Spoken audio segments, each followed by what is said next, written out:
Hello everyone, this is Grace. It is October the 21st, 2019, and today we're going to be looking at the 144,000. Revelation 7 verse 1. And after these things, I saw four angels standing on the four corners of the earth, having the four winds of the earth, holding the four winds of the earth, that the wind should not blow on the earth, nor on the sea, nor on any tree. And I saw another angel ascending from the east, having the seal of the living God. And he cried with a loud voice to the four angels to whom it was given to hurt the earth and the sea, saying, Hurt not the earth, neither the sea nor the trees, till we have sealed the servants of our God in their foreheads. And I heard the number of them which were sealed, and there were sealed 144,000 of all the tribes of the children of Israel.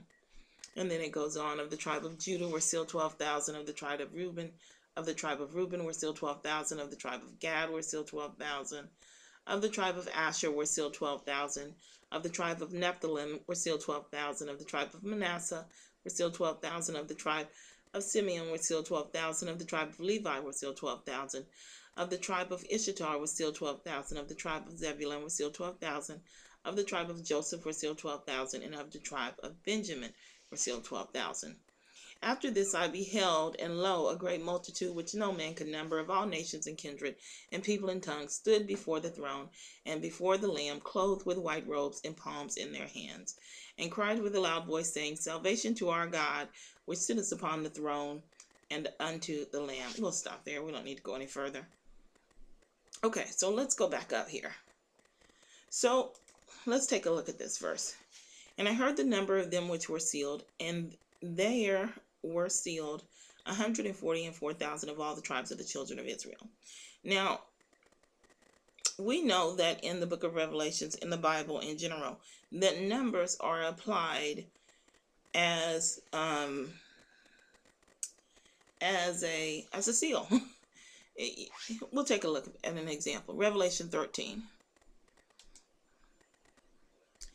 And I stood upon the sand of the sea, and saw a beast rise up out of the sea, having 7 heads and 10 horns, and upon his horns 10 crowns, and upon his head the name of blasphemy. And the beast which I saw was like unto a leopard, and his feet were as the feet of a bear, and his mouth as the mouth of a lion. And the dragon gave him his power and his seat and great authority. And so we'll scroll down to the end, where it continues to speak about the beast, and we find the information that we need for our study. Here is wisdom. Let him that hath understanding count the number of the beast, for it is the number of a man, and his number is 666. It's the same number, but in this particular case, it is applied as a kind of a seal. It's applied as an identifier of him as the beast, not that there's 666 men. Just you can identify him by this number. Okay, let's go back. And I'll show you it's the same. G706, same thing. So why would we believe that this is a count? Well, we go down here and we count 12,000 plus 12,000 plus 12,000 plus 12,000, and it adds up to 144,000. But that's not the way the word is used. So let's go down here, because they're continuing it down here, right? When we get to verse 9, they say, okay, well, we have 144,000 numbered up here. But then when we get down here, it says, after this I beheld, and lo, a great multitude which no man could number, of all nations and kindreds and people and tongue, stood before the throne and before the Lamb, clothed with white robes and palms in their hand. Now this is different.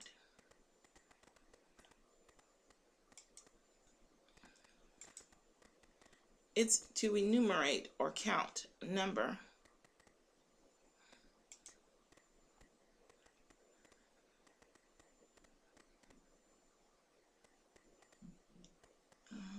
Here it is. G706. A number as reckoned up, number.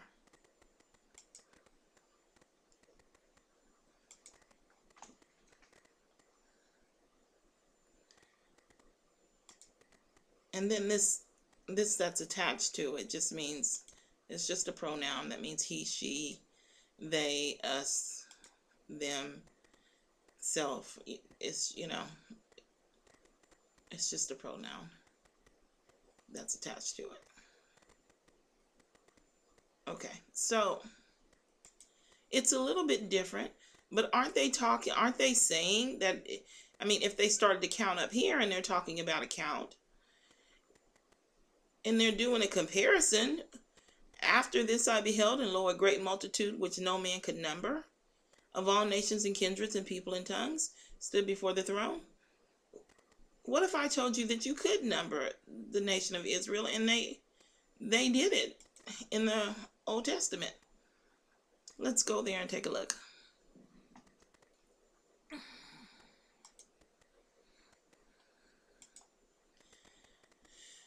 Okay, now of course Yahweh didn't want people just messing around with his firstborn. He didn't want that. But if the temple should have a need to number them, he set up rules about how it should be done. David got in a lot of trouble for numbering the children of Israel. But that doesn't mean it couldn't be done. It's just that he couldn't do it. Okay.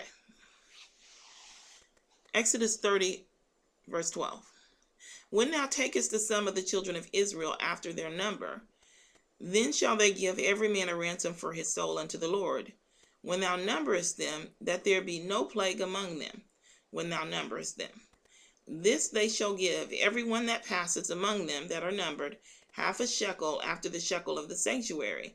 A shekel is 20 gerahs, and half shekel shall be the offering of the Lord. Every one that passes among them that are numbered from 20 years old and above shall give an offering unto the Lord. The rich shall not give more, the poor shall not give less than half a shekel. When they give an offering unto the Lord to make an atonement for your souls, and they shall take the atonement money of the children of Israel, and shall appoint it for the service of the tabernacle of the congregation, that it may be a memorial unto the children of Israel before the Lord, to make atonement for your souls. So you see, not only could they be numbered, they were numbered, and they had rules about how to do it. So what does that mean? Obviously, it means that this is not a count. Because if they're talking about the count here, and then they continue on, and they're talking about a count,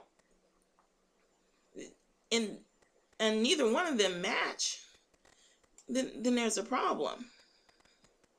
Okay.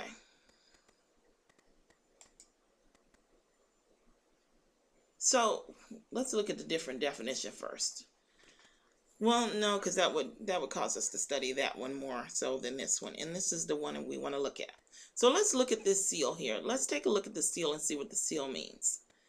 So we have sealed here. And then we show in Revelation 9, verse 4, that they're sealed there as well. So let's take a look and see if this is the same. I can already tell you that it's not the same. The seal here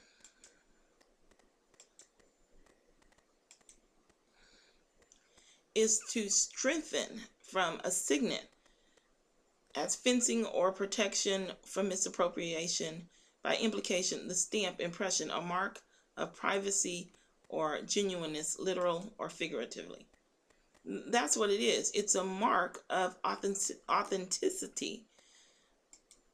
We'll take a look at some of the other uses of this seal here, and then we'll take a look at the one in Revelation 7. Let's just try Revelation first. I think it's in here a couple of places.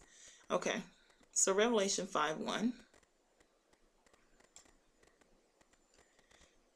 And I saw in the right hand of him that sat on the throne a book written within and on the backside, sealed with 7 seals. This is the seal we're looking at right here, with 7 seals. This seal is the seal that locks it up. That's just, it's locked basically, with 7 seals. And the seals are the certificate of authenticity. They show the ownership of the ownership of the book. just as when they're sealed in Revelation 9, they're sealed to show the ownership. This one is mine, Satan. Keep your hands off of that one. Okay, 5:2. And I saw a strong angel proclaiming with a loud voice, who is worthy to open the book and to loose the seals? And it shows the ownership again. I should have checked. You know what? Let's see what some of the other... We can do the entire Bible, but it's a New Testament word, so we should only get New Testament scriptures.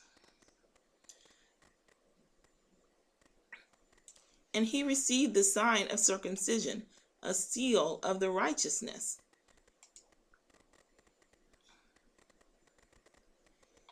If I be not an apostle unto others, yet doubtless I am to you. For the seal of mine... Wait a minute.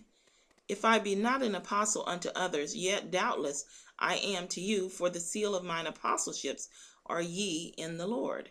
Again, this seal shows who the owner is. He is sealed. His seal as an apostle is because of them. If you understand that.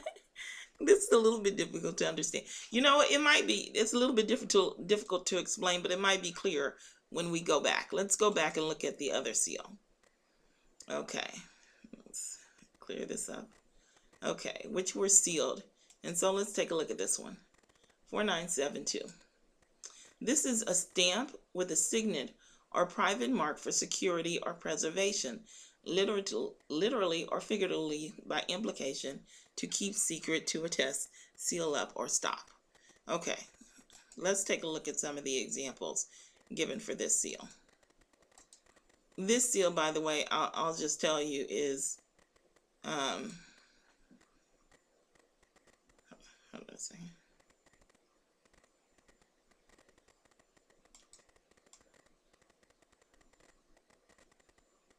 Okay, this seal is part of the group. One identifies the owner. This seal identifies a group. Let me give you an example before we start reading these. I'll give you a live example. Give me just a moment. I'm going to pause you for a moment. Hold on. Actually, I don't. Okay. Oh, yeah, I do. Okay. I'm trying to get... Okay. Thank you. So anyway, I was going to give you an example of this type of seal. Let's just say you decided you want to bake some cookies and you've only got one stick of butter. So you cut half that stick of butter. You cut that stick of butter in half, and half of it's going to go for dinner for bread. And then the other half is going to be reserved for your cookies. So you can say that the fate of that half a stick of butter is sealed because you're reserving it for your cookies. Its fate is sealed. That is what I mean by this identifies the group.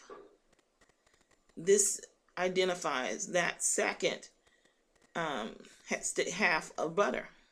Let's take a look at the examples in the Bible. So they went and made the sepulchre sure, sealing the stone and setting a watch. They made it sure. For sure, that butter is going to go into your cookies tomorrow. Its fate is sealed.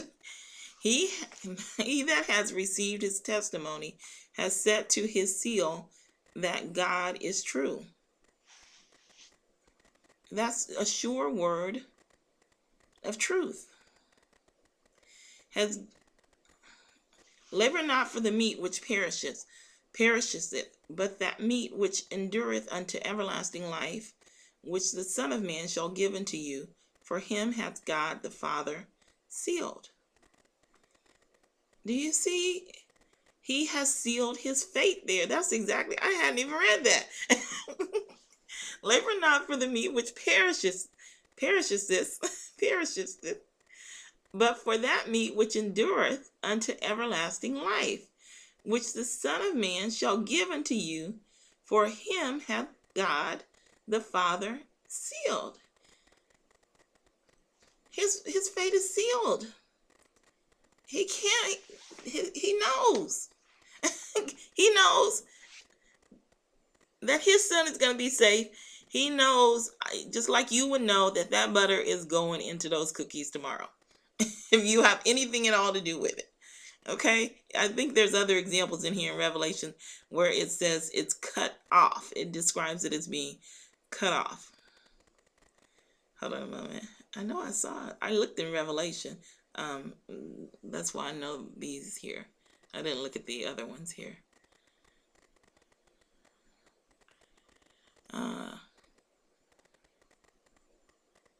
Okay, so let's skip all this. Here we are, Revelation 10. And when the seven thunders had uttered their voices, I was about to write, and I heard a voice from heaven saying unto me, seal up those things which the seven thunders uttered, and write them not. Seal them off. Cut them off. However, let's read further. And cast him into the bottomless pit, and shut him up, and set a seal upon him, that he should deceive the nations no more, until the 1,000 years are complete, or whatever. Anyway, Revelation 22:10. And he saith unto me, seal not the sayings of the prophecy of this book, for the time is at hand. Do not take them away. Do not cut them off. Do you see the difference? One seals this apart from the others as a group. And then the other seal is like a signet or an identifier of who the owner is. One is about the owner, one is about the group or the sealed. They're very different. So here, Revelation 7:4, the seal that's applied to the 144,000 here is not the same seal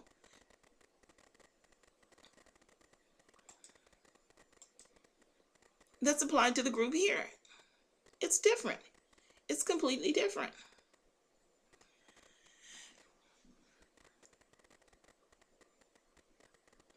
Let's go back. My computer is giving me a hard time. Okay. Okay, we're at 17 minutes. We're going to stop here and we'll continue on at the next video. All right. Yahweh bless.